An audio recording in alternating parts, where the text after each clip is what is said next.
joining us today. We want to thank Ms. April Kosner, Ms. Misty Moeller, and all the TRIO team, as well as the Student Life Department, who's collaborating to put this event together to bring in a dynamic speaker, but on behalf of the college with Dr. Spalding as our leader. But thank everyone for joining us. So today, we're going to join in on this event, and we're going to have Dr. Newton Miller as our presenter. So give you a background on Dr. Miller. He's been committed to the education arena since 1995, when converted into non-traditional from the rank of the engineering field. And his research interest lies within education and potential populations, focusing on the systematic thinking tied to the students' achievement, effective school cultures, and facilitating programming and instructions that promotes education and success. Dr. Miller currently serves as the lead faculty in education study programs at the University of Arizona. We're not gonna hold that against him, even though some of us are Penn State fans. Of his contribution to the world in education has been lauded by honors like the Impact of Award for the Urban League in San Diego County in 2018, and Provost Award for Outstanding Faculty from Ashford University in 2014. Dr. Miller believes that educators are meant to facilitate and think that changes the world, thus has mentor from education to motivate and help them to grow. Fun fact about Dr. Miller real quick is not only that he's from Philadelphia, we're gonna give him a kudos for that, but Dr. Miller's dream about job was a structural engineer until he stood in front of a classroom and knowledge hungry and inner city students. It was the moment then he knew that the purpose in the career path was to be an education. So at this time, we definitely thank Dr. Miller for joining us. I'll turn it over to Dr. Miller. Hello, everyone. Hello, everyone. Okay, the screen came out right. I was checking on that. Thank you guys for coming in. You know, before I start talking all the time, I like to tell people a couple of things. The first thing is, listen, I do not take it lightly when someone asks me to come speak at their university or wherever it may be. First of all, because it always fascinates me that anyone wants to hear anything I have to say out of these lips of clay, because I know where I came from, right? The other reason is time is valuable. It's your most valuable asset, in my opinion. Once you spend your time, you can't get it back. So the fact that you're going to stop what you're doing to hear anything I have to say, take your time using your most valuable asset is an honor. It's a super honor. So I never take that lightly. Now, other thing I like to tell people this, and I'm telling you today because I just finished working out, so my system is still moving. I am super ADHD, right? So I talk fast like Busta Rhymes, and I can go down some rabbit trail real easy. So I like the fact that there's a couple people I can see on the screen. So if I start going down a rabbit trail, you know, just mess your face up a little bit and I'll know, okay, get back on track. So I break all the rules of public speaking. I say a lot. I talk with my hands. I move. You know, I get emotional and I go up and I go down. So I just wanted to kind of let you know that stuff ahead of time. So if I lose you at any point, just stick with me. I'll get back on task. All right. So I'm going to switch microphones real fast to make sure that this other one doesn't come. So can someone nod? Can you still hear me? All right. Excellent. Excellent. All right. So I'm going to go ahead and share my screen, you guys, because I got a little PowerPoint for you. And I am hoping that we say something that will, let's get this in presentation mode. Boom. So you should be seeing a PowerPoint right now that says 4 steps to your next. Leadership starts with yourself. I want to say this to you, where this title came from. So my youngest son, who's actually 30 now, that's right, I'm an old head. I have my youngest son, I was 25. He was a real good athlete in high school. He's still a pretty good athlete now. But he went to a historically Black college university down in Raleigh called St. Augustine's University. So he was playing in a game. He was a junior and he was the defensive back. He was real good, you know, and he was playing against a rival team, playoff game. And I don't know if you know what a double move is. So it's when someone comes and they make a move, right? And as the defensive back, you try to cut off that move to stay with them. But you really shouldn't bite into that move that much because they can make another move and go in the other direction. So he bit on the first move. The guy made the second move. and ran down the field and caught a long pass, got a lot of yards on him. Newt's real fast, so he caught him. The guy didn't score, but nevertheless, I mean, that's a big deal. Well, it didn't happen just once. It happened twice in a matter of minutes, right? Right before halftime. So halftime comes, he comes off the field. You know the team in high school, they come off the field and they go into the locker room. Well, I went down to where they come off the field because I wanted him to see my face, because I know everybody's going to be saying all kinds of stuff, you know, because it's a real important game. And when I saw him, I grabbed him, I picked him up. I was like, good job out there, young man. Good job. You got him right where you want him, right? So he looked at me real strange. Then he walked off in the locker room. Well, they ended up winning that game. He had a really good second half, right? Actually got an interception and ran it back, right? So I guess he learned his lesson. So we were talking about the game that night because like we always do, you know, I'm the dad. I got to make it seem like I know how to play when I really don't, right? we're debriefing the game. And he said, you know, Dad, you know, when you came and said that to me, that made me realize something, that whatever happened before doesn't matter. What the most important play in the game is my next play. So for me saying to him, good job, you got him right where you want him, that made him understand that he had to focus on what was next. And I want to say that to you. That's where the title of this is coming from. There's 4 steps to focusing on your next. Now, your next is different than my next. We all have our individual next, and I don't really have time to really kind of get into it, other than the fact that we all have a specific gift, specific purpose that goes along with that gift. And we have the obligation to develop that gift so that we can unleash it in the world, because it's a solution to a problem. It's an answer to an issue for others, right? So 4 steps to your next I want to talk a bit about, and the subtitle is Leadership Starts With You. And the reason why that is because you can't lead or help anyone else until you first lead and help yourself. So this education process that you're in, it's a step in you learning to lead yourself and develop yourself, the character and the disciplines you need. So when you step into your world of possibilities, you can be as impactful as possible to others. So enough of that, you guys. You ready to roll? So you're looking at 2 pictures right now. And one of those pictures, I'm not going to tell you which, is my actual neighborhood where I grew up in the Philadelphia area. So I grew up in Philadelphia for a while, and then we moved out of Philadelphia to a place called Chester, Pennsylvania, which is, we call it a suburb of Philadelphia. It's, you know, I guess about 15 miles from downtown. But where I was born and grew up at first is 58th and Whitby area, Cobbs Creek Parkway area, if you know anything about that. But I ended up teaching in North Philadelphia as a teacher in my first part, Strawberry Mansion area. And I'm saying that because Dr. Rivers, he probably knows some of these areas. So I was in some of the rough neighborhoods. But one of these pictures is actually a picture of the house where I grew up. We still own that home as a family, but I'm not going to tell you which one. But I want to tell you about these low-income communities, and I'm going to give you some things about them. You might be from one, you might not be from one. You might be from a rural area, you might be from an urban area, but some of the characteristics are the same. I call folks that are from communities like mine at potential people, at potential. I do not say at risk, because that is a deficit language. I say at potential, because I'd rather not focus on what I don't have, and I'd rather focus on what I can possibly be. So at potential folks that come from these low-income communities, you can see where it says they rely on resources of the community. Why do I say that? Because one of the survival skills of folks who come from communities like mine is the community itself.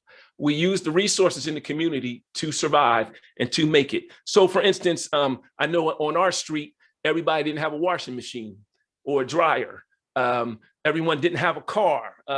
Some folks had to work crazy shifts, so couldn't afford babysitters and daycares. So what the community did was bind together. I remember taking clothes over to a neighbor's house for them to use their washing machine to wash our clothes. I had to go get them and then hang them on the little clothesline in the little bit of yard we had. But in order to use their washing machine, you know, we had to give them a bag of rice or something like that. So it was about value and what we could trade for each other so that everyone could survive and thrive. I remember on the weekends, every Friday almost, we had what we call fish fries. And then those fish fries, you know, everyone went to someone's house and, you know, there was like $1.50, $2. It was a dinner, fish dinner that you would buy, or a fish sandwich, or whatever the case may be. And all the adults would be in there playing 500 or spades, or a game called Pokino, or Pinochle was another one they played, right? And they would play those games, you know, for money. And I always thought they were just having fun. I learned later as I became an adult that the money that was raised, they were using that money to help people who couldn't pay their electric bill, you know, or their gas bill, or, you know, needed transportation, whatever the case may be, health, medicine, whatever. And that's how those communities survived. They survived because of the resources and their ingenuity from within those communities, right? But in those communities, like the ones I grew up in, there's something called a perpetuated cycle of complacency that occurred. So in essence, the thinking was that what always was enough. We made it before, we survived, we all right. So whenever you think about anything that's outside of or greater than what always was, you were kind of looked at funny in communities like the ones that I came up from, because, you know, how dare you think like that? That's for them, not for us. And if you don't, if you're from a community like mine, you don't think that happened. I want you to think about, for instance, I knew athletes. I played with folks, and folks who were before me, they should have gone pro. Not these two athletes in particular. I didn't know these guys, but I know some athletes that honestly should have gone pro. But it wasn't even in their mind to go pro. The peak of their experience was to make it in the newspaper or to be the legend on the basketball court in the hood. So I know folks who, I call them engineers. So in communities like mine, in the alley, in the back, or where that abandoned house was, somebody took the yard and changed it into a garage, all greasy stuff, old cars and pieces. These guys could take apart a whole car, take the engine out, everything, and put it back together. You could take them your car, they turn it on, listen to it, and they say, oh, that's such and such and such and such. Let me see, we can fix that, and fix those things. In my mind, they were mechanical engineers and didn't even know it. I saw people take pieces of metal and weld them together and make motorcycles in the hood. Right? I saw architects. I saw folks who could take houses where pieces were falling apart off of these houses. And these were not in the project area, but in the low income housing. So the low income housing, the difference between project and low income housing is that the folks owned the low income housing, and it was theirs, but it was like a project that you paid for. That was my neighborhood. It was like we owned our house, but it was a project that you paid for, right? So when something happened to that house, there was a guy, a Mr. Fix-It in the neighborhood that could fix anything in that house. I called them architectural engineers, man. They could design, and you would see them. They would draw it right on a piece of paper, right there, a paper bag or whatever, and say, oh, this is what we need to do, and draw it out to the person and say, oh, it costs about $300. You know, they go get a friend and tell them what to do, and we would watch them fix that thing. You know, I've seen them build whole garages. I call them houses, but whole garages from the bottom up, nothing there. And this was in the hood. You know, these guys didn't really get paid for much. I've seen scientists at work, and I call it scientists. And this is a true story with me. Back in the 90s, the mid to late 90s, I was a young father, young husband, my first marriage, and the heater broke in the house we were renting, which was across the street from the projects. And I didn't know what to do. So I asked one of the old guys, the old heads, we call them in the community, and he told me, he called a guy named Smoke. His name was Smoke. I had to call him Mr. Smoke, right? Right. So Mr. Smoke came over, he looked at the heater, it was an old heater, and he said, you have any pennies, right? So, I mean, you know, back then you kind of didn't question, well, why would you need pennies? You just went and got the pennies. So I bought the pennies to him, and he took the piece out that was making the heater not work. And he said, you got to get this piece replaced. It's going to cost you some money. You probably don't have it right now. So I'm going to do something to make the heater work, but we're going to need to get this piece because you won't be able to control the heater. He took the piece out, he took the pennies, and he put the pennies in the place where the piece was. And the reason why he used pennies, because back then they had more copper in them than they do now. And those pennies conducted that electricity enough so that that heater could come on. Now, I couldn't change it. I couldn't make it come on and come off, but at least it was heat in the house. You know what I'm saying? So he was a scientist as far as I was concerned. He understood conductivity and electricity and magnetism, and was able to make it so that my kids, and I had small kids, you could make it through that winter in that house. Why am I telling you all these things? Because there's a lot of folks in the communities like the ones where I grew up in that might be like some of the folks like you or some folks that you may know that don't necessarily get out of those communities or out of that cycle because they don't see opportunities or think that there are no opportunities. There is no Rowan-Cabarrus for them, you know. There is no RCCC, you know, we're going to call it a frat, right? For them, you know, but or they don't take the opportunity to go to RCCC. You know, they turn it down, or they get there and times get rough and it's uncomfortable and they quit and they come back home. I can't tell you how many times I was a high school principal, you guys, can't tell you how many times I walk outside the high school and I look across the street. Across the street was a park, and there was a wall in that park. And I can't tell you how many times I would see people who left high school, finished, graduated, went on, got their diploma. Some of them went off to college. Many of them were athletes. And in a semester or two, I would come outside and they'd be sitting across the street on that wall, waiting for the high school students to come out so they can, you know, talk or play with them. I don't know, whatever they did. But I'm just saying, went away, had an opportunity, but quit, gave up, and came back to sit on a wall. So that perpetuated cycle is a real thing. So there's some trends that I noticed from that I want to share with you. And hopefully they open some doors or, you know, trigger some thoughts. One of the trends that we see in those at potential neighborhoods, like I talked about, is that you only share the dreams that make you seem cool. So I you know, when I was coming up, we wanted to be rappers, you know, or we wanted to be, we called it a businessman, you know, whatever you was going to sell, clothes, sneakers, whatever the case was. So it was things that made sense in that community. So the word, when I'm saying cool, they made sense in that community. For me to say I wanted to be a civil engineer, right, which I did, right? But for me to say that out loud would bring all kinds of scrutiny to me. Man, you ain't gonna be no civil engineer. You this and you that. How you going to such and such and such and such? So we only share those dreams that make us seem cool. And I'll tell you why in a few minutes.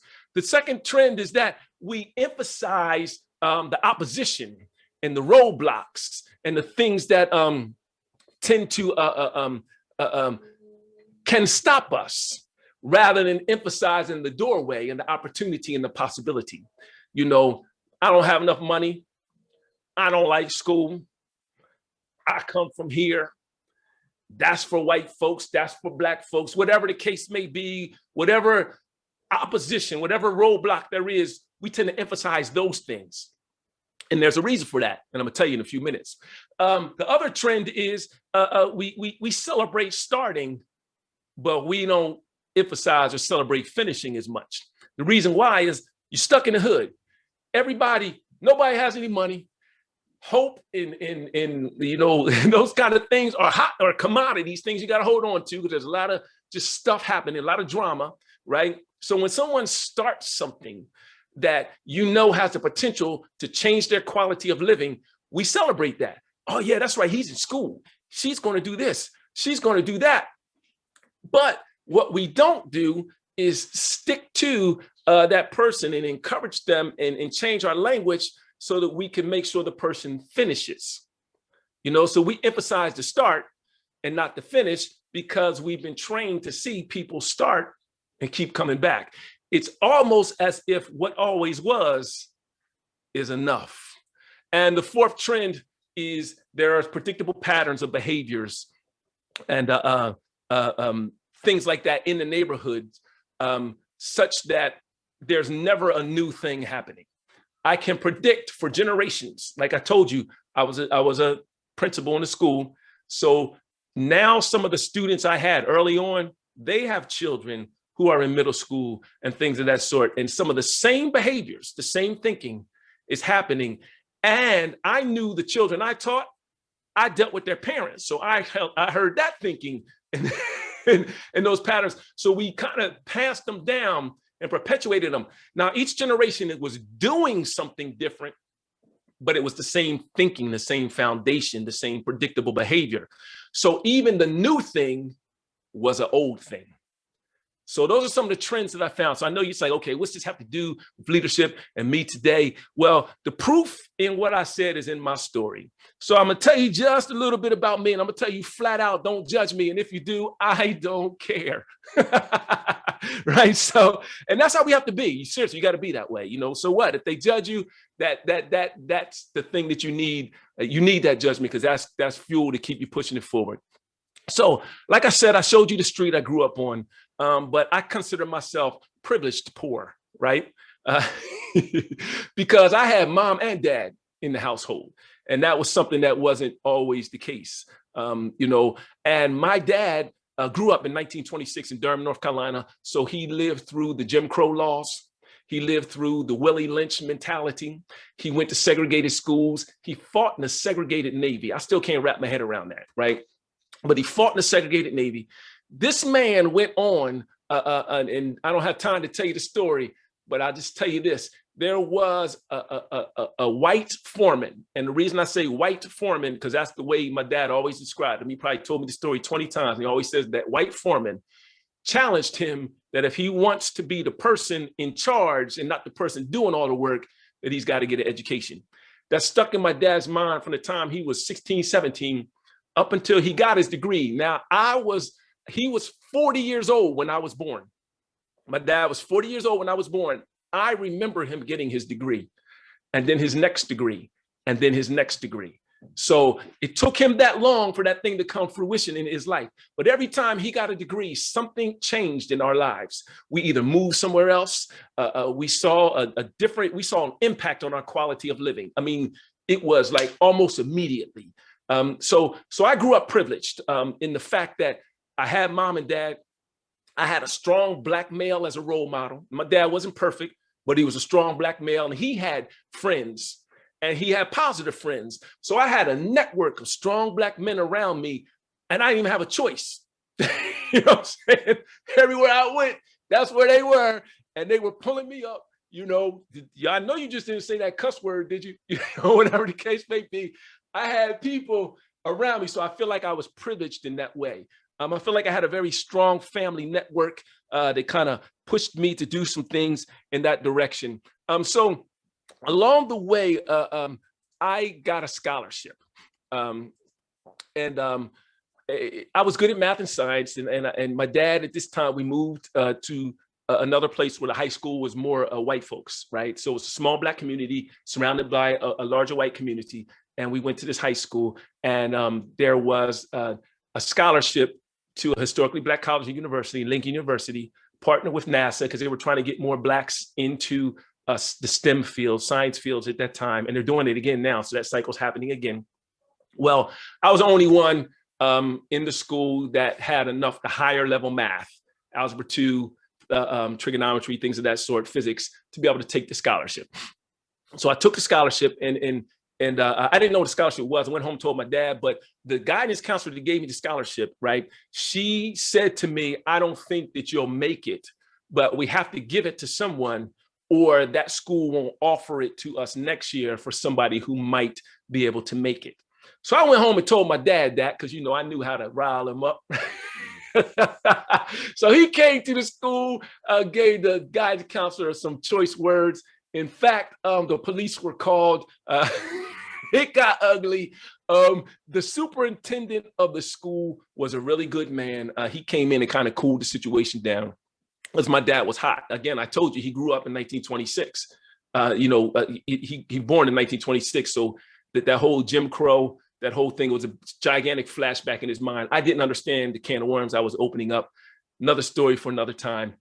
long story short, I go off to that school, Lincoln University. So it's a 3-2 program. So you do the liberal arts school in 3, and you do the engineering school in 2. So the engineering school that I chose to go to was Penn State. Went to Penn State main campus. So I did my 3 years in 2. That's how motivated I was. Transferred to Penn State to do my 2 years of engineering.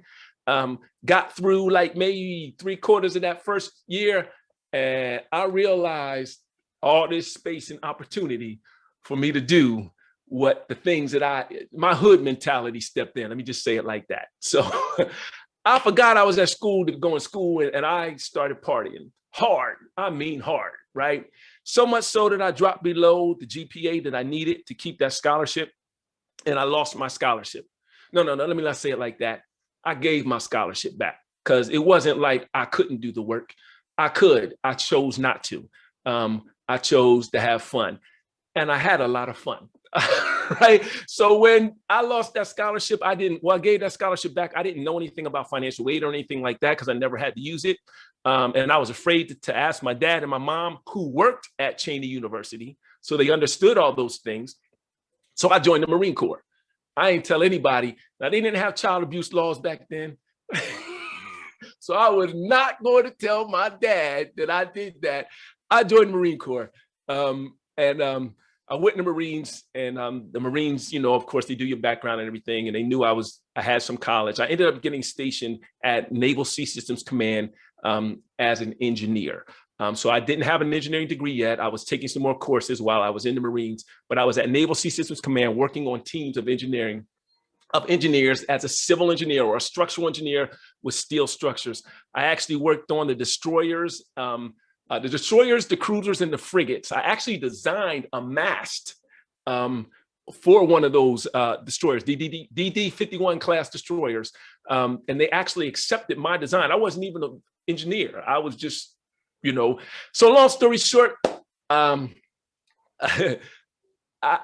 met this girl and thought I was in love, right? And my time for the Marine Corps was coming up, so it was either re-enlist or not. She didn't want to be in that area where I was stationed. She wanted to be in the Philadelphia area. Again, that perpetuated mindset, the communities where we were comfortable. So me, young and in love, or thought I was in love, I didn't re-up my enlistment. Came back home. This how dumb I was. Wasn't even thinking the Marine Corps was paying me. That was my job. I didn't have a finished degree, so I wasn't even eligible for any real career or anything. So I come back home, and of course we got married, had 2 kids very quickly, and that marriage failed quickly because I didn't have any potential. I didn't have a real job. I didn't have a degree. I didn't have a lot of possibilities. Mind you, the whole time my mom and dad worked at Cheney. I could have went there at any time, but I was just rebellious, right? So long story short, the young lady who I married came home one day. She was no longer there, but the children were. So they from the time they were 4 and 5, I raised the children. So I'm a single dad, kind of working in a warehouse. I was actually putting mops together. It was a mop warehouse where you built mops and you got paid by piece, right? And I got these 2 kids, and this half done college degree. So what I did was I knew this, and God forgive me for this, but I knew this contractor who had a bunch of lawnmowers, and I figured he didn't need them all. So I borrowed one without his permission, and I took care of it for a couple years. And I used it to go around and cut grass in what I call the white neighborhood, the more affluent neighborhood.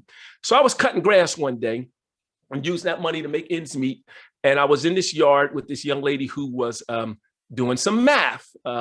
So she was a teenager, and I saw she was getting frustrated with the math, right? Now I was good at math, but she didn't know me and I didn't know her. So I went over because I saw she was frustrated, right? And this before I became a teacher. And I helped her with the math. So what you doing? She said algebra, and looked at me like, what you know about that? Right? So I began to tell her some stuff. Oh, well, look, first of all, whatever you do to one side, do to the other. Whatever you do to the front, do to the back. Oh, that's distributive law. You know, everybody, he's inside the house. Everybody gets something. So I started telling her all these things so she could see the algorithms, because that's what helped me when I was in school. And I didn't know that her grandmother, Miss Mason, was watching, right? So after I'm finished cutting the grass, Miss Mason paid me, you know, said when was I coming back? And, you know, so that was like one of my regulars, right? And a couple times I helped her daughter, her granddaughter, a couple other times. But one time I came back to cut the grass, and my mother came out. My mom was in the house. I didn't know it. I'm cutting the grass, and my mom and Miss Mason come out. Now, I didn't even know they knew each other.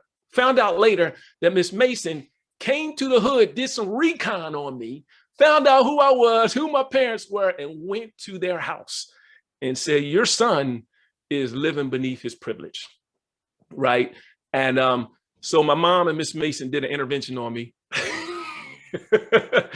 And before that day was over, my application to Cheney University, where my mom and dad worked for many years, was filled out. My FAFSA was filled out. And I had a plan to begin my life again. Long story short, I finished that degree, and I ended up teaching in North Philadelphia. And as Dr. Doc said, you know, I still wanted to be an engineer. I took that degree, that job teaching, because I was trying to just put some, I did it temporarily so I can have some money, and I was going to enroll in Temple University to finish my engineering degree. And I did get accepted, but in the meantime, I started teaching the children. And when I got in front of them, I just fell in love with it. I knew that that was my it. I knew that that was my next, where I needed to be, because someone needed me. And for real, I needed them because of all the damage I had done to myself throughout the years. So long story short, I began to stay in college. So I had an epic failed attempt in college, and it was epic. I'm telling you, it set me on a good, that story I just told you, you're talking about a good 10-year period of my life. And I just summed it up in those minutes, right? So I told you about Miss Mason to the rescue. So I want to tell you now that your yesterday is nowhere near as important as your tomorrow. I told you that the next play in the game is the most important game. My son taught me that, right?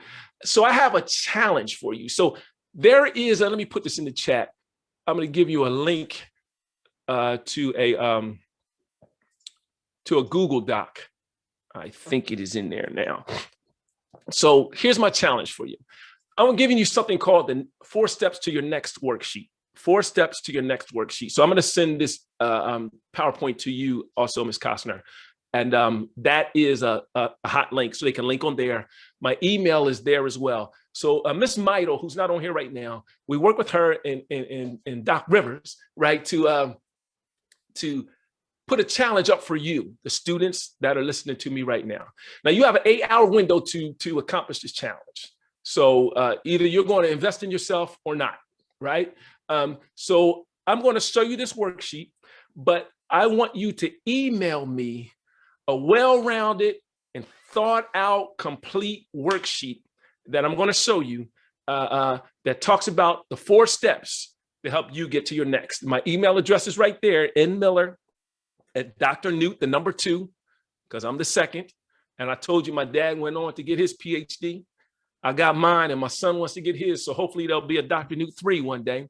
But what's going to happen is the two students, 2 of you, that send that worksheet to me as complete and well thought out as possible, coherent as possible.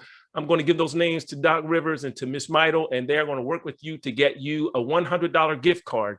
And I think they have a whole bunch of kind of different gift cards you can get. Let me real quick, let me see if I can, I'm going to minimize here. If I can get to the worksheet. Yeah, here it is. So let's make that big enough for you to see. Is that big enough for you to see? Okay, so this worksheet has 4 steps, and I'm going to talk to you about these 4 steps, but I wanted you to see it. There's 4 steps. Admit your dreams. Maybe it's possible. Promised land. Change your mind. I'll tell you about each of those as we go. There's 2 columns on this worksheet. In this first column, I want you to tell me that, well, those are the categories for admitting your dream. There's 12 basic categories of life. I have them listed here. You're going to tell me in this last column here, what's your dream? Admit your dream in each of those categories of your life. For this second one, maybe it's me, you're going to tell me an area that you're ready to attribute to yourself. What's an area where you can say, well, maybe it's me. Maybe I'm the one that's holding this thing back. So that's going to take some self-searching and some honesty from you. Whether it's fitness, whether it's finances, whether it's relationships, whether it's studying, whatever the case may be, what area are you ready to admit and to attribute to yourself that you are your own poser? You ever see Ali? You my poser, right? So you your own opposer in this area. And then why can you cross out that maybe? Why do you know that you are your own opposer, right? Remember I said, maybe it's me, cross out the maybe. On the promised land section, here's what you're going to do. I want you to tell me what promises you're making to yourself, and I'm explaining that to you. So I just put 3 spaces. You can have more, you can have less, whatever the case. And then how are you going to hold yourself accountable? What are you going to do if you don't keep that promise to yourself? And then on the last section, what people, places, and things do you need to change so that you can change your mind? And then what are you going to do about that on a daily basis to make those changes? Fair enough? So let me go back to the presentation because I am running long on time. Let me get you guys out of here before I lose you. And I want to give you some time to answer some questions. So step 1, admitting your dreams. So I told you that, it's real tough, especially from those potential communities like I came from, to admit your dreams because there's criticism and things like that. But here's the deal. In essence, no matter what community or walk of life you come from, we, especially as Americans, kind of suck at admitting our dreams. None of us are really good at it. And here's the biggest reason, because when we admit our dreams, now we got to be accountable to them. When you put yourself out there, you're out there now. You said you were going to do such and such, but it doesn't look like you're doing it to me. So we kind of shy away from putting ourselves out there. And I say in America, especially because this society is kind of based on social media and what people think of us, that really kind of drives our society a lot. Another conversation for another time. So we shy away from putting ourselves in those spots where we have to be accountable. So I'm telling you, flip that around. What if instead of you putting yourself in a spot where now you got to step up to the plate, what if you think like this? What if admitting my dream forces me to deal with the gap of what I have and what I need to do to accomplish that dream? So instead of, oh, now I said it, I got to do it, they're going to talk about me. No, how about this? Now that I said it, now I can focus on what I have and what's going well and what I need to do and just do those things. Interesting, huh? Step 2, maybe it's me. Then remove the maybe. Maybe it's me. Then remove the maybe. What am I saying this? You got to ask yourself, what's going on in my life and what do I have to do with it? So I have a principle that I call 99 and 1 deserves 100. It's in the book that I'm writing right now, so you're getting this for free. 99 and 1 deserves 100. So things happen in our lives. And even if 99% of the thing that's taking place in your life, you have nothing to do with, somebody did it to you and is doing it, it's being targeted at you, which usually isn't the case. But if 99% of what's going on in your life is somebody else's fault, right?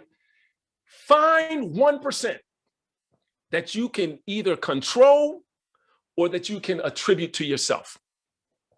Say it again. If 99% of what's taking place in your life is really on somebody else's lap, they're doing it to you, then you have to get by yourself, close the door, get in your own mind and find 1% that you can either control or attribute to yourself.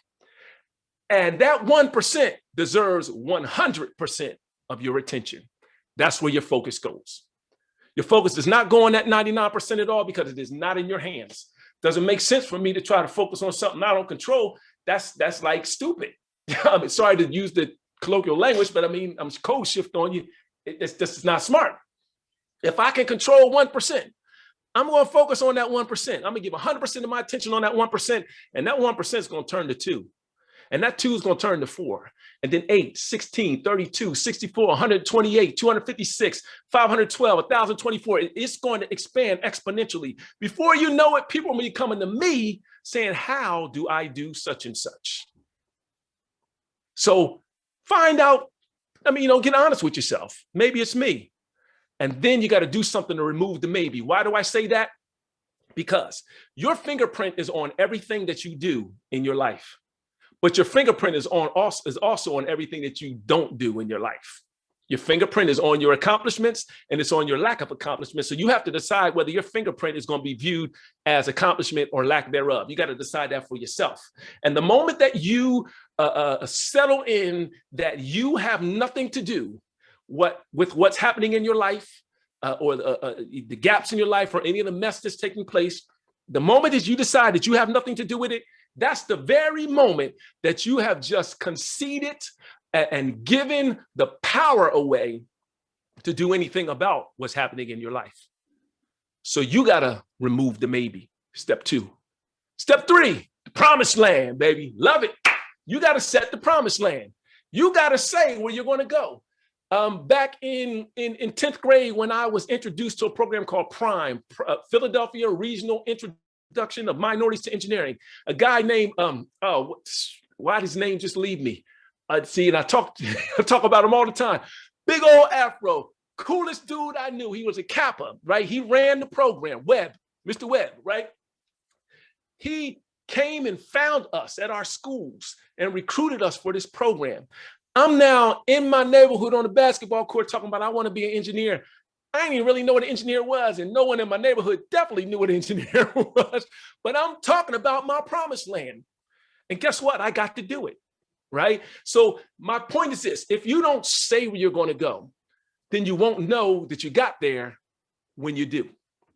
If you don't count out and call out your destination, when you reach that destination, you won't even know you're there. So you got to set your promised land. And then here's the deal. The way that you make it to that promised land is you make promises to yourself. So the promises that you set with yourself are the fuel for you to make it to your promised land. So it's all about the promise, baby. So here's the deal. You've got to say where you want to go, learn about that thing. And in education, you have something called backwards design. Then you got to walk backwards. What's the steps? So if I want to be a doctor, well, if I walk backwards, the first step is to do my residency. So before I do my residency, I got to finish med school. Before I do med school, I got to take the MCATs so I can get in med school. Before I can take the MCATs, I got to get my bachelor's degree. Before I get my bachelor's degree, I got to finish high school. Before I finish high school, so you walk backwards to where you are.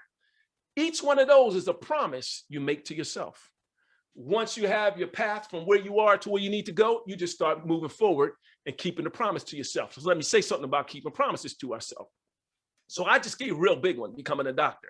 Well, there's other promises that you make. So for instance, I have a promise I make to myself because I'm 55 years old and I want to live till, at least 90. So I need to take care of this body that I have, right? So I have a promise about what I eat, my eating habits. I don't diet, I just eat healthy because if I want a cheesesteak and a tasty cake, I'm gonna get it, right? But I'm gonna balance that out because 4 to 5 days, I got an intense workout that I'm going through, a high intensity interval workout training that I'm going to do, right? So those are 2 promises that I'm making myself in one of the areas, one of the 12 areas, right? If I don't do those 4 to 5 workouts a week, right? With the level that I know that I can, then I have to have a consequence to breaking that promise to myself. See, we will keep promises for everyone else. We'll keep them for our bosses, our spouses, our family, our friends. We'll keep them for the people who are watching us that we want to think a certain way about us. We will take something off our schedule that we made a promise to ourselves to do so we could do something for someone else. And especially for at potential students, or students that are on the grind trying to get somewhere, like many of you, that's a strong pattern. You know why? Because we don't value ourselves as much as we value those that are looking at us or that we're looking at. So I know that that's hard to hear. We break promises to ourselves because we value others more than we value ourselves. So what you have to do is make those promises, and then you got to put a consequence in place if you break that promise to yourself. Now that takes character, that takes integrity, that takes honesty, that takes discipline, that takes diligence, and then those are all things that if you build within yourself will make you successful in any arena and in every room that you step in, because your gift will put you before great men, but it's your character that keeps you there. So the promises, that was a whole ADHD right there, but I think it made sense to you, right? So let me bring you back to the promises. So if I don't do those 4 to 5 workouts a week, then I like to watch series on like Netflix and Amazon Prime, the original series they have, like Ozark and all those different series. Like, so I love them, but I limit myself to how much I watch them because I could sit there for 8 hours and just veg out, right? So if I don't do my 4 to 5 workouts a week, then when that weekend comes, I am not allowed to watch those series for 2 weeks. And that sounds like a little thing to you, but it's a big deal to me because, like, I'm following the story. I want to see what happens next in Power. You know what I mean? What's going on? What's the young bull going to do? So if you're watching Power, you know what I'm talking about, right? So you got to put a consequence on yourself with that promise. If you do not put a consequence on there, then making the promise, you're just hitting a symbol. You're just making noise and nothing's happening. Then you got to hold yourself to that promise. The next thing is step 4 is to change your mind. Change your mind. Change your mind. So it's not change your mind about something. It's change your mind. I want you to, there's a big difference. All right, because changing your mind is a deliberate, intentional process. And this is the most important step. So it means that you got to intentionally engage in practices that move you forward, which means you got to first identify what those practices are.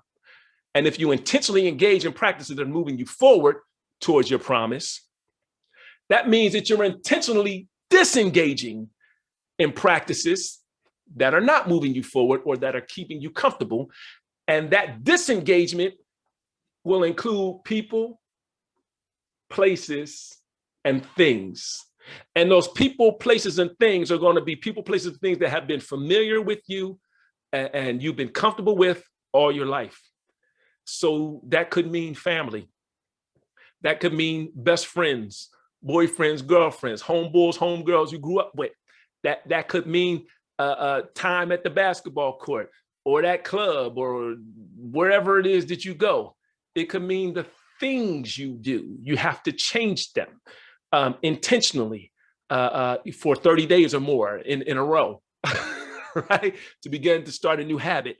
So changing your mind is the key to all of this. As you disengage in what had you comfortable and stuck, and you engage in things that move you forward to your promise, your thinking will change, right?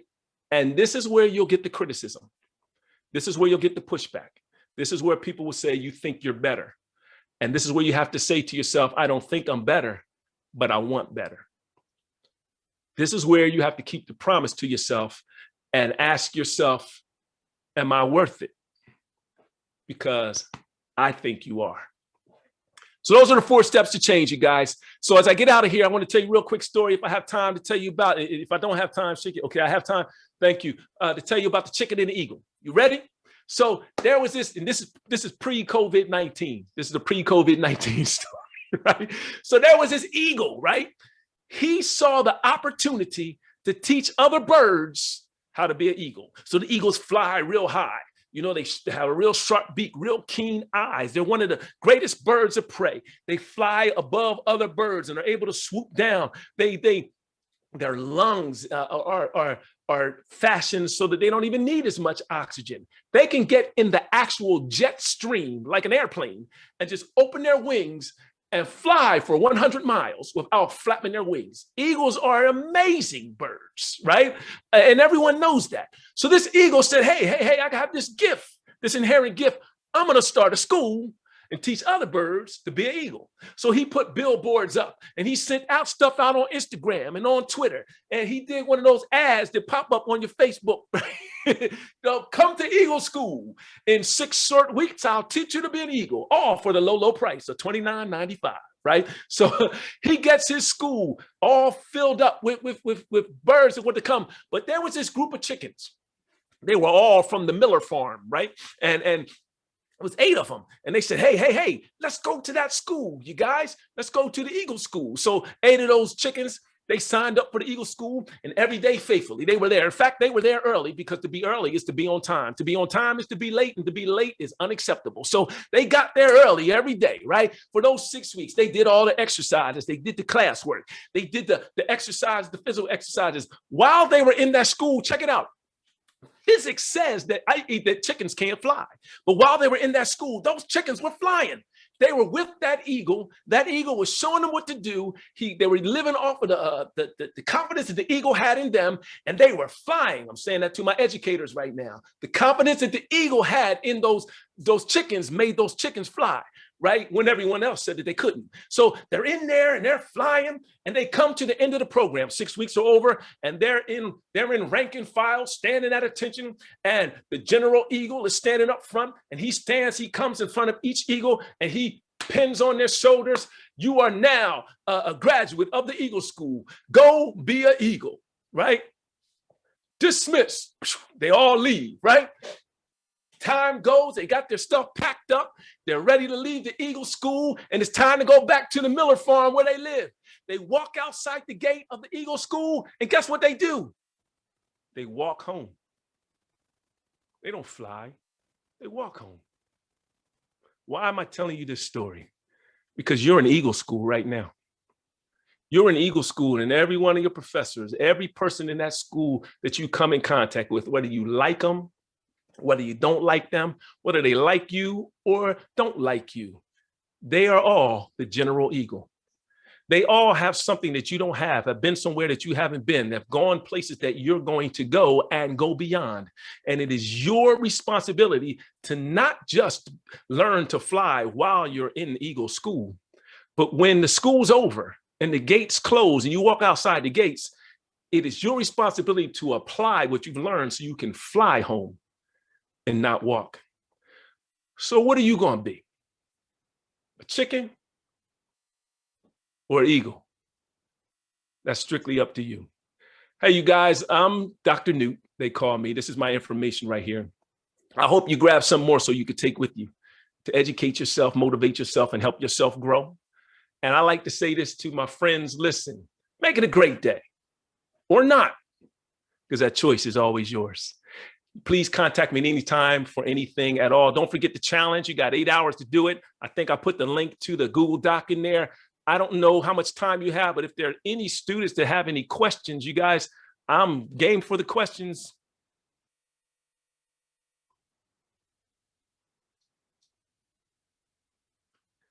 Maybe we should have planted a question, huh?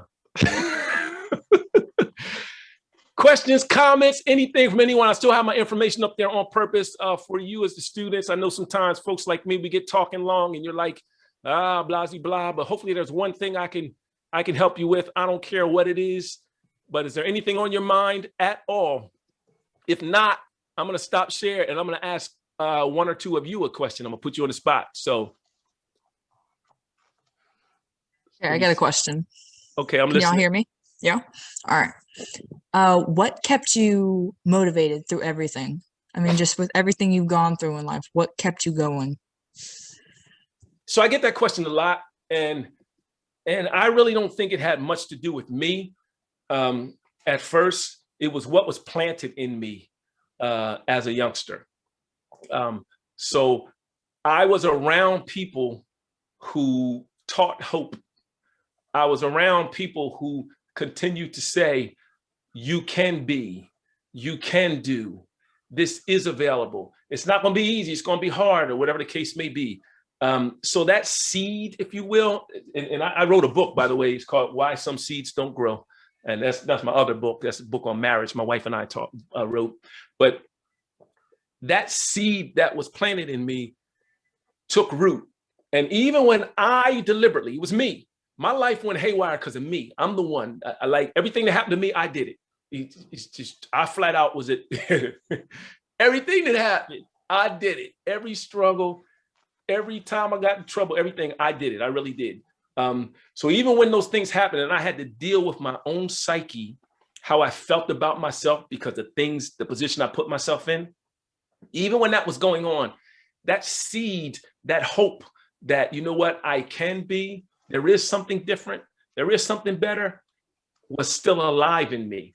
Now, I didn't know it was alive at the time because the circumstances were crazy, man. I'm cutting grass to make ends meet, you know, stealing a lawnmower. Like, I never guessed that for my life. I'm eating oodles and noodles and peanut butter and jelly. You know, I'm going to the food bank. You know, y'all know nothing about that pork meat and that dried, that powdered eggs and powdered, you know, that 5-pound block of cheese. This is how I'm surviving, right? You know, I wasn't supposed to be in this spot. So my mind is all jacked up. I'm not feeling so good about myself. But somewhere deep inside, there was an inkling, an ounce, a root of hope that said there's something better.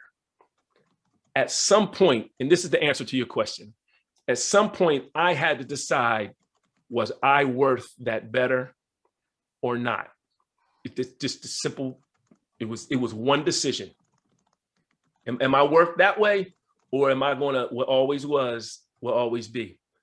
And I decided at one moment that I want to go that direction. And for me, school, college was the deciding factor. For me, it was. For others, I mean, it could be a business, a trade. It could be, I don't know, whatever. But at some point in your life, you got to get honest and say, am I worth it? You know, is there more? What do I dream that it can be? Am I worth it? Okay, well, let's go and turn that direction. And I'm telling you honestly, and forgive me for not looking at the camera, but you can't look to the left or the right. When you turn that direction, you got to find that spot on the wall. And this sounds real, sounds like I'm preaching right now, but you got to find that spot on the wall and focus in on it. And you don't look, if something makes you look left or right, it's not meant for you. It's not part of your path. Keep focused on that spot and keep moving and keep moving step by step, little by little. When it feels like you're not even moving forward, that's how you know you are, because you're still focused on that spot on the wall. When you're not moving forward, then stand still, mark time, right? But don't go left and don't go right. Keep focused on that spot. Eventually, you're going to not just get there, you're going to surpass it. Because the things that you're teaching yourself, the things that you're learning, the things that you're building inside yourself, it's not just about ABCs and 1, 2, 3s. It's about character. It's about discipline. Because your gift is going to put you in a spot. But once you get that chance, that opportunity, you got to be able to stay there. Long answer, but I think that covered it. Thank you. Let me go to gallery view here. I'm gonna Quentin. So I'm gonna ask you a question, just because you got the mask on, you know, and the smooth glasses right there. That's why I like the glasses. That's why I'm picking on you, right? So Clinton, what do you want to be? What do you want to be when you grow up? I actually want to go into politics, sir. Oh, love it. So what are you doing now in that arena? So what I'm doing now is I actually have an internship this summer with Governor Roy Cooper. So right now I'm just kind of just preparing for that and just making sure that I'm up on just legal terms and just trying to understand a little bit more on the expectations and just different things that I know that would interest me on that internship. Love it, love it, love it. So if I was to ask you, if the internship was over, what is one thing you expect to learn or to take away from that experience? Just one thing.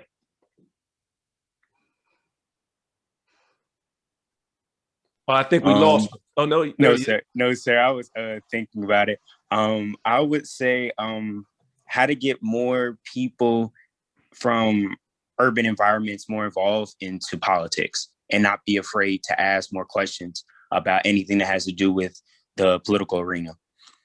Love it, love it. So if I was to ask you another question, you'd be able to keep moving in that direction. Like this conversation would go on for a long time. You feel like that? Yes, sir. It could. Do you know why? No, sir. Because it's your gift.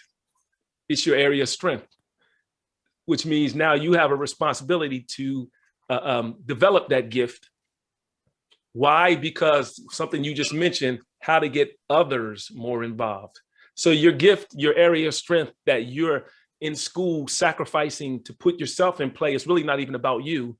It's about what you're going to impart and implant into the universe, into the world around you. So somebody's waiting for you to get where you need to be so they can start their journey. So keep going, Quentin, keep going. If you get discouraged, email me. I'll tell you something. I'll go old school, old head from the community. I'll tell you a few things. So congratulations, my man. I applaud you. Quentin, I'll tell you what, call on one other student for me. Put somebody on the spot because I want to hear what's going on with them. Rachel.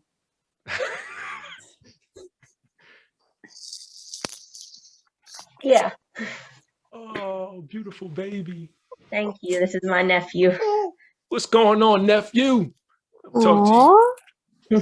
Talk to you like you ever see the movie Baby Boy? No. What's going on, nephew? All right, maybe that wasn't a good reference, but I just had this visual where he kicked down the fort, said, "Oh, nix that fort." Rachel's like, "What is he talking about?" Right? Yeah. Told y'all it's ADHD. So Rachel, I'm going to ask you the same question that we asked Quentin that he answers so eloquently. What do you want to be when you grow up? I want to be a registered nurse. I want to work in either NICU or pediatric hospice. Wow. So like, okay, like I'm impressed. You know why? Because you didn't just say, I want to be a nurse. You said, what kind of nurse and where? You know, where you want to work? How are you so specific with that? I actually had a baby who passed away, and that I always wanted to be a nurse, but that kind of motivated me to go into one of those specialties. Well, I'm sorry to hear that, and thank you for your honesty. Oh my goodness. So what do you think will make you so powerful in that career path? She's okay. I think I'll be powerful because I have a personal connection to it, and I'll be able to provide competent care and use my knowledge to provide competent care to my patients, but also be able to empathize with them and use my personal experiences to make my care even more far-reaching. Wow, you're about to make me jump out my chair and run around my office right now. I am so elated. So you guys, as the educators, you're hearing this, right? You're hearing the quality of student and the power. You're hearing the dreams, the goals, and aspirations. So that puts some weight on your shoulders to make sure her inertia stays broken and she keeps moving. Because I'm going to tell you something, Rachel. You ever heard of Newton's first law? No. So you know who Isaac Newton is? Yeah. Okay, so he's the guy. He's a physics guy, and his first law says a body in motion stays in motion. Oh, I've heard that. I just didn't know that's what it was. Okay. But the opposite of that is a body at rest stays at rest. So the force that keeps that body at rest is something called inertia. Inertia, I-N-E-R-T-I-A, right? Right? So that inertia is not a large force. It's a very small force. It's really just the static friction, right? So if you ever move something in your house like a desk or a dresser, and you start to push it. I mean, you didn't lift it, you kind of pushed it. And when you first started pushing it, is it easy or hard? Hard. Right. But once you get it moving, what happens? It gets easier, slides along. Exactly. The same law applies to you and what you're doing right now. So breaking that inertia you've already done. You're in class. You've connected yourself with a network of students in a new community. You connected yourself with professionals across, I'm pointing at all of you guys on the screen, right? So you've connected yourself with all of them. So everyone on this meeting, you are now responsible for each other. That's breaking the inertia, right? But there's still some force. There's still some force. Once the inertia is broken, body in motion, baby. I can keep it in motion, but it still requires some strength, some force. So pushing that dresser, I mean, you can't just take it and just push it with one finger now. You still need the two hands, right? You can just shake your head, I know, right? So I'm looking, you got two babies sitting right there, right? You've had some encounters in your life that have required some force from you, right? So that force or that requirement of force won't go away.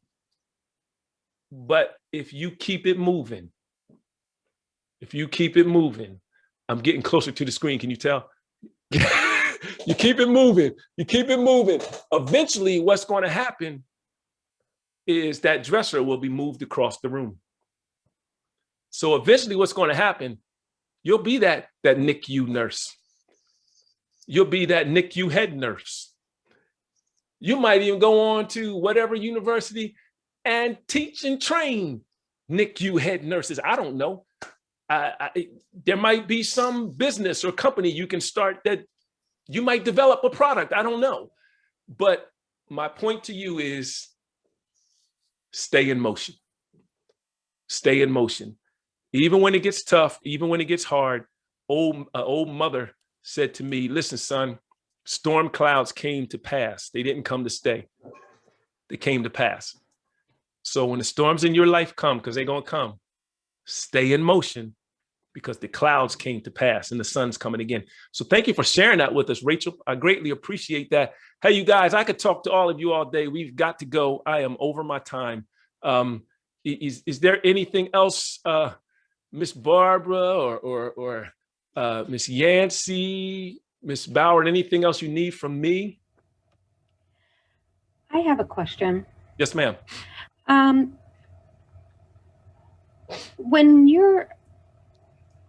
I'll be 60 next week, and I'm going back to school through a very bad divorce, and it's like I'm starting over, creating a new me. And I have in my mind what I want to do, but how do you get that confidence you were talking about, where you feel only about yourself and let everything else in your life go and be and achieve your goals and your dreams? How do you learn how to let other things go? Kind of the same way you eat an elephant. Piece at a time. one bite at a time. And when you first start taking those bites, you guys, this goes for all of us. And thank you for answering that question, by the way, because a lot of times as students, they're looking, I'm not sure if you're a student or not, but a lot of times I'm just saying like this, the younger folks kind of just starting out, when they look at more seasoned folks like me, they don't realize that there was a struggle. And they don't realize that the same things that are going across their mind went across our minds. And I didn't have as many resources. There was no internet. I was kind of sometimes just standing in the middle of the field all by myself, not knowing what to do. So thank you for being transparent and honest. That's very powerful. But back to that one bite at a time, the thing about taking those bites is that the job is always overwhelming. So to eat an elephant is overwhelming. It's an elephant. I mean, come on, it's gigantic. So I have this big change take place in my life that I might have expected or not expected. And I know I have to keep going. I have to keep moving. I might be at a time of transition where not only do I have to change, but I got to transition about what's next taking place, and life can seem overwhelming. So that's the elephant. So how do I attack it? I have to do what's called, I don't know if you've ever heard of Bloom's taxonomy, but I have to analyze and evaluate and synthesize. I got to get out of the lower Bloom's pieces, which is just kind of understanding or comprehending what's going on, because that's not going to get me anywhere. I've got to analyze things. So I've got to look at my life and put it in categories or in pieces. And I've got to assign events in my life to each of those categories. And then I have to do something that calls forgive me, you guys, but I want to answer the question thoroughly. If you ever heard of Stephen Covey, so he talks about big rocks and small rocks. So he did a study. A team of his people had these three, if you could think of three giant glass cylinders. They went out in a park and they had large rocks, small rocks, and sand. And they said people to come by and said, we'll give you $100 if you can get all the large rocks, all the small rocks, and all the sand in this cylinder. You following me?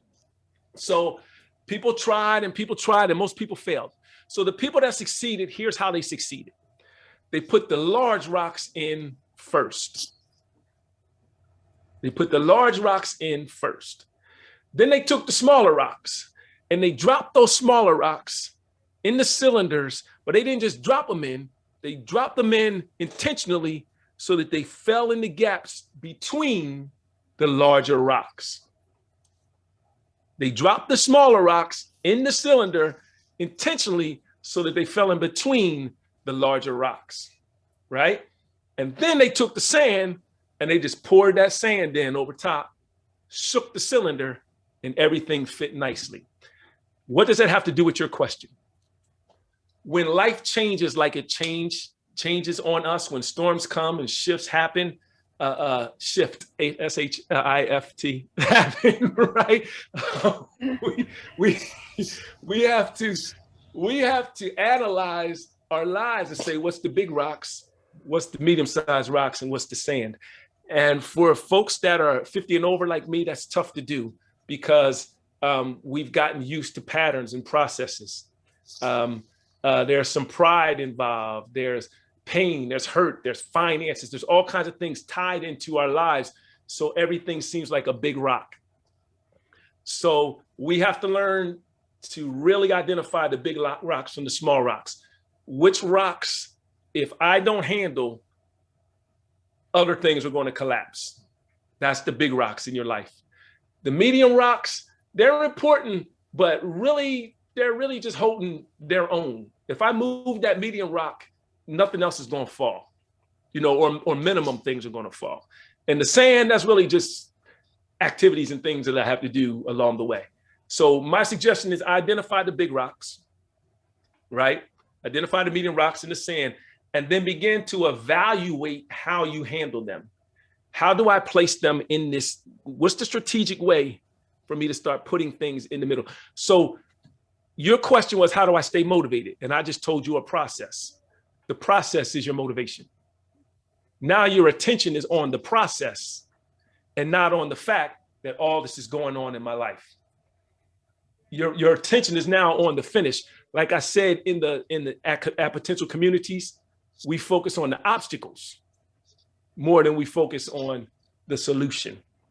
But we've been trained to do that way because the obstacles, it's been our excuse. They won't let us do that. They won't let us do this. Well, they might not let me do that, but I can do this, and I'm gonna do this until I can do that. So focus on the process is what I'm trying to say to you. Does that help? Oh yeah. Okay. Thank you guys for staying on 19 minutes over my time. I apologize, but I appreciate the conversation. Thank you for everything in the chat. I see a bunch of thank yous. Again, you guys, please, please, please step up to the challenge. Look at that. I'm going to put it in the chat one more time. There is the Google Doc. Look at that Google Doc. I'm going to put in the chat my email one more time.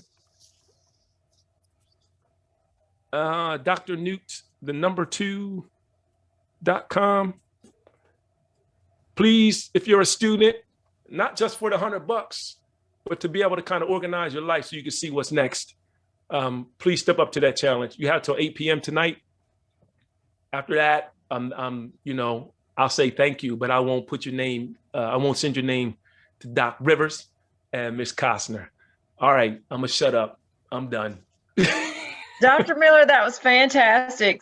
Thank you so very much. It was just a pleasure. It didn't feel like you went over at all. While we have just another minute or two, I'd like to tell all of you all about on April 30th, we'll have the State Employees Credit Union back to talk about understanding your credit, how to build good credit, how to keep good credit, why is credit important, what does your credit report means. This is something that every one of us on this call can benefit. So Dennis and I will make sure you have that information, and we just look forward to seeing you at that event in 2 weeks. And for TRIO students, that is a required event. So thank you so much, Dr. Miller. That is fabulous. You all get your worksheets back to him ASAP so you can get that $100 gift card. Woo! All right, you guys. Great day. Thank you.